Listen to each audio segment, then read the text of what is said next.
Chapter 4. What makes a nation believe a lie? What makes you believe a lie?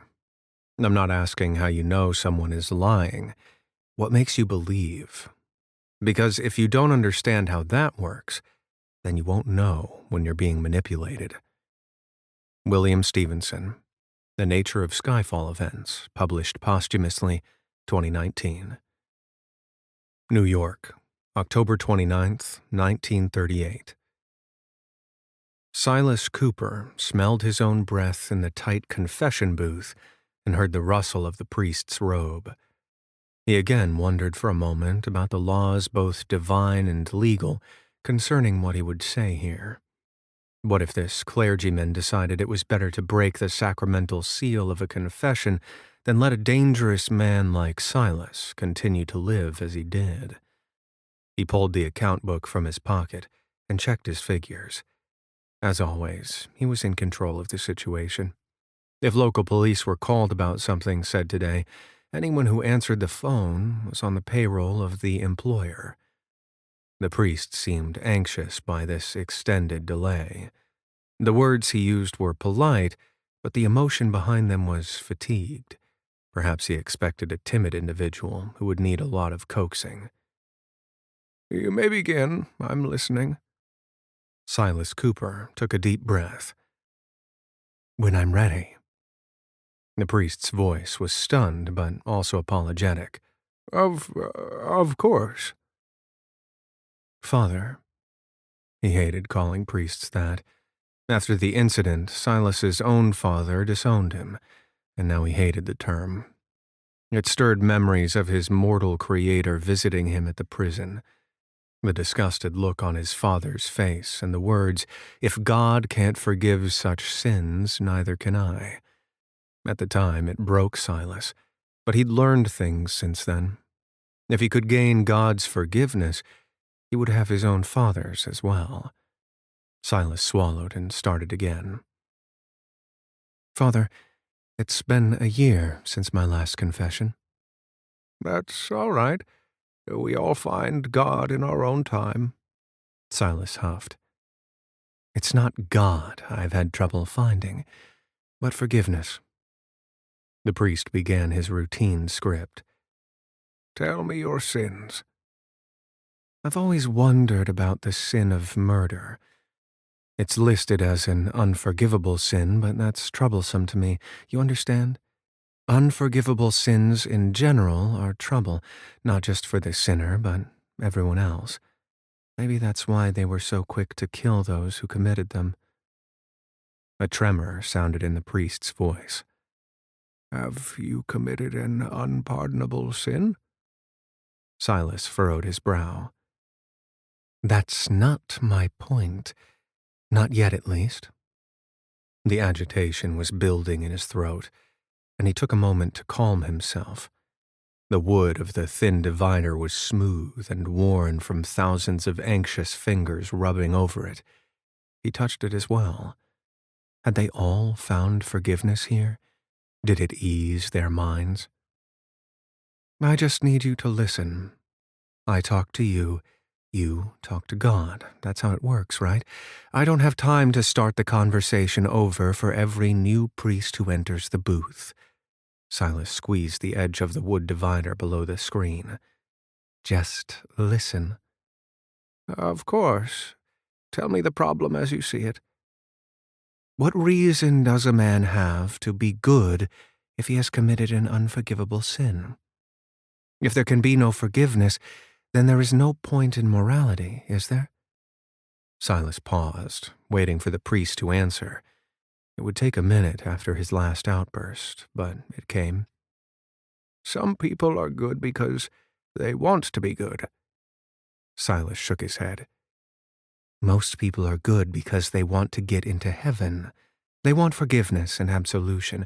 Here is the problem. If you can't gain absolution, forgiveness, or get into heaven, what would motivate some men to do good ever again? They could take anything they wanted without any thought of morality. The decision would cease to be about right and wrong and simply be, will I get caught?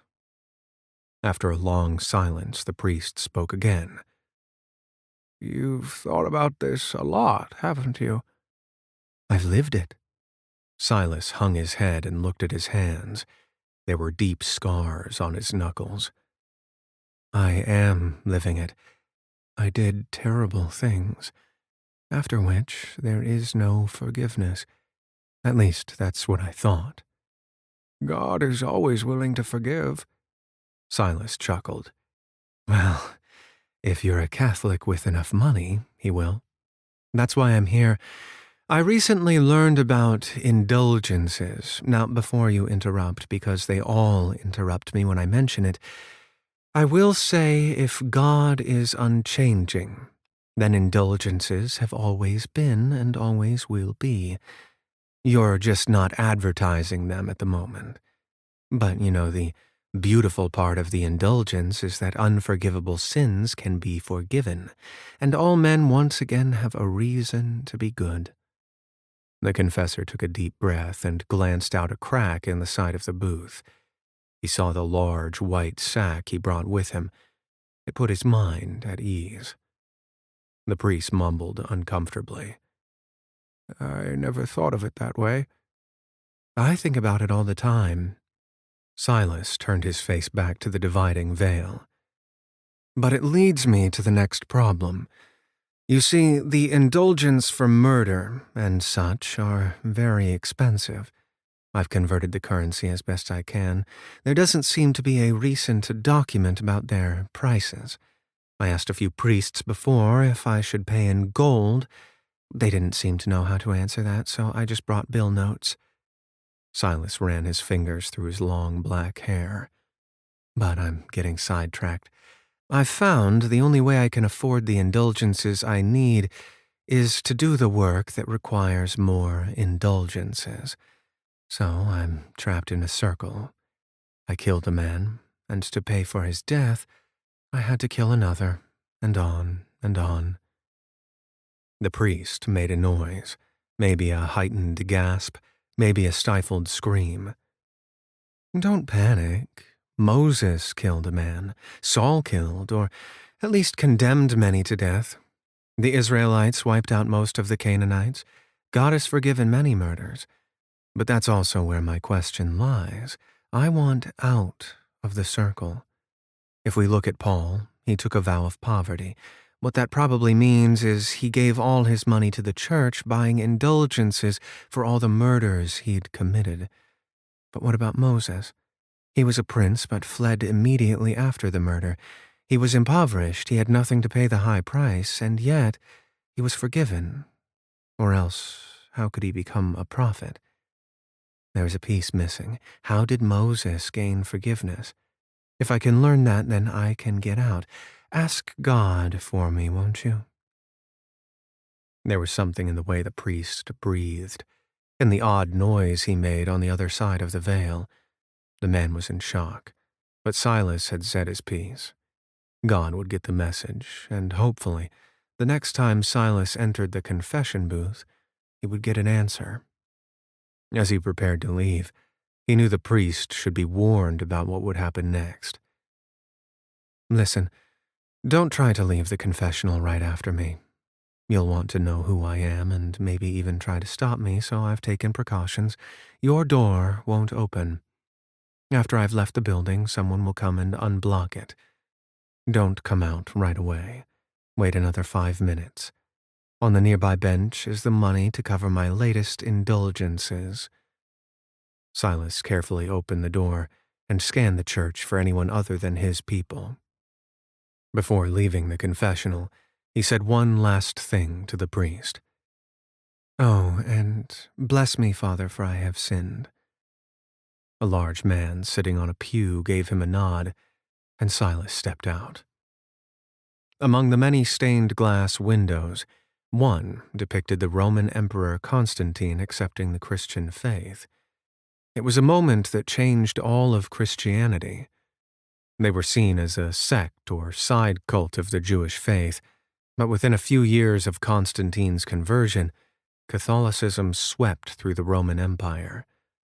Silas once heard the story about the emperor's conversion. Constantine murdered his own son, and when the emperor heard of a faith where God had done the same, he joined it immediately. He, too, found forgiveness for the shedding of innocent blood. There were ways, not written in the scriptures, not taught from the pulpit, but forgiveness was possible. Silas paused for a moment at the entrance and dipped his fingers into the holy water. He dabbed it onto his forehead, shoulders, and stomach, making the sign of the cross. With the few remaining drops, he cleansed his hands. When Father James was finally able to leave the booth, he scrambled to the abbot to tell the story of the strange confession he'd just heard. Other priests gathered the sack of money and laid it out on the old clergy's desk. Large bundles of cash were stacked in a used flour sack. They had been placed neatly inside at first, but shuffling occurred. When they opened it, several bills fell to the floor. The strangest thing about it was the money was wet. The abbot picked up a stack from the bottom, and a drop of water dripped on his shoe. It made a distinctive plip sound in the silent room. He ran a finger along the side of the bundle and collected the water, then held it up for close examination. "Why do you think it's wet?" I think," Father James's voice was timid and unsure. "He had to wash the blood off." "Blood money? Literally?" The abbot crinkled his nose in disgust. He tossed the money back as though it was contaminated. "He was confessing. He'd killed a lot of people. It's how he earns money." One of the other priests dipped his finger into a small pool of water forming in the bottom of the sack. "Does he rob them after he kills them?" "He didn't say, but I don't think so. He would have confessed that." The abbot nodded. "You said he mentioned talking to others before you. I'll ask around and see if I can learn anything about unusual confessions and indulgences." "What do we do with the money?" As he asked, the abbot pointed upward.